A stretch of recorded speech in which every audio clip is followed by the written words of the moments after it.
National press એસોસિએશનનું ત્રીજું સ્નેહમિલન યોજાયું. National press association દ્વારા સુરત ખાતે પત્રકારો માટે ત્રીજું સ્નેહમિલનનું આયોજન કરવામાં આવ્યું હતું. આ કાર્યક્રમ સ્નેહમિલન વીર નર્મદ યુનિવર્સિટી ખાતે સવારના સમયે પત્રકારો દ્વારા રાખવામાં આવ્યું હતું, જેમાં મોટી સંખ્યામાં પત્રકારો ઉપસ્થિત રહ્યા હતા. National press association core committee દ્વારા દીપ પ્રાગટ્ય કરી કાર્યક્રમની શરૂઆત કરવામાં આવી હતી. સાથે જ આ કાર્યક્રમમાં Maheshbhai Savani, Himmatbhai Bhaliya, Kanubhai Tailor, Manojbhai Mistry, Bharatji Thakor, Navinbhai Chauhan, Nareshbhai Variya, P M Sakhad, Rajeshbhai Makwana, Zakir Husen, Ranabhai Rabari, Hemanshubhai KB Pathan, Saurashtra zone IT cell પ્રમુખ હસમુખભાઈ સિયાળ, નેશનલ પ્રેસ એસોસિએશનના અમરેલી જિલ્લા પ્રમુખ ભાવેશભાઈ મકવાણા, અમરેલી જિલ્લા પ્રભારી રમેશભાઈ પરમાર ખાસ ઉપસ્થિત રહી પત્રકારોને આ સાથે કાર્યક્રમમાં ટ્રસ્ટી પ્રદેશ પ્રમુખ હરજીભાઈ બારૈયા, પ્રદેશ મહામંત્રી વિક્રમભાઈ સાખડ, પ્રદેશ ખજાનચી વિજયભાઈ મેસુરિયા પણ આ કાર્યક્રમમાં ખાસ ઉપસ્થિત રહ્યા હતા અને આ કાર્યક્રમ અંગે વિવિધ ચર્ચાઓ કરી પ્રવચન પણ કર્યું હતું.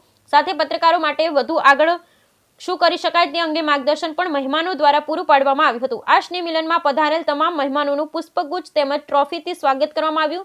સાથે આ કાર્યક્રમમાં પધારેલ તમામ પત્રકારોનું પણ મોમેન્ટો આપી સ્વાગત કરવામાં આવ્યું. ત્યારબાદ કાર્યક્રમની પૂર્ણાહુતિ કરી તમામ પધારેલ મહેમાન તેમજ પત્રકારોએ સ્વરૂચિ ભોજન સાથે કરી કાર્યક્રમને પૂર્ણ કર્યો. Bureau report Nita Sakhat, Amreli.